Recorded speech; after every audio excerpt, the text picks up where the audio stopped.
Assalamualaikum warahmatullahi wabarakatuh. Hai, bertemu lagi dengan saya. Kali ini saya akan membahas tentang kebijakan fiskal dalam ekonomi Islam. Nah, saya akan membahas 6 poin. Yang pertama itu ada definisi konsep kebijakan fiskal, yang dimana kebijakan fiskal adalah upaya pemerintah dalam mengatur penerimaan dan pengeluaran negara untuk mencapai tujuan tertentu, seperti stabilitas ekonomi, distribusi kekayaan yang adil, dan pembangunan. Nah, dalam ekonomi Islam, kebijakan fiskal diorientasikan pada tercapainya makosid syariah atau tujuan syariah, yakni mewujudkan keadilan, pemerataan, kesejahteraan umat, dan menghindari penindasan.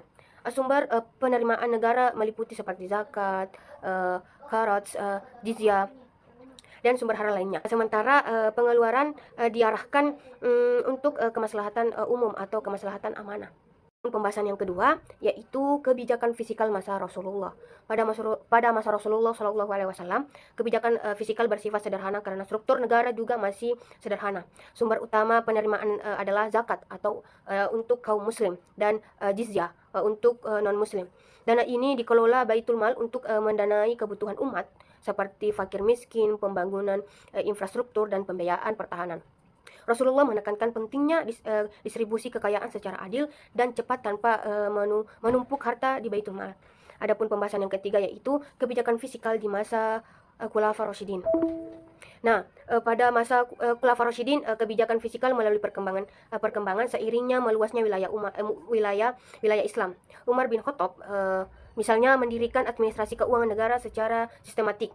Nah, membentuk dewan untuk pencatatan serta memperkenalkan sistem gaji bagi tentara dan perawat negara. Penerimaan negara bertambah dari kharaj atau pajak tanah atau usyur dan fa'i. Peran tetap difokuskan pada kemaslahatan umat, termasuk pengembangan ekonomi, kesejahteraan rakyat, dan keadilan sosial. Adapun pembahasan yang keempat tentang kebijakan fiskal dan perekonomian Islam, yang dimana dalam ekonomi Islam, kebijakan fiskal adalah instrumen untuk mengurangi ketimbunan distribusi, menjamin kesejahteraan, dan mendorong pertumbuhan ekonomi yang sesuai dengan syariah. Kebijakan ini harus menghindari sumber pendapatan yang haram, seperti riba, perjudian, dan praktik yang mengandung gharar.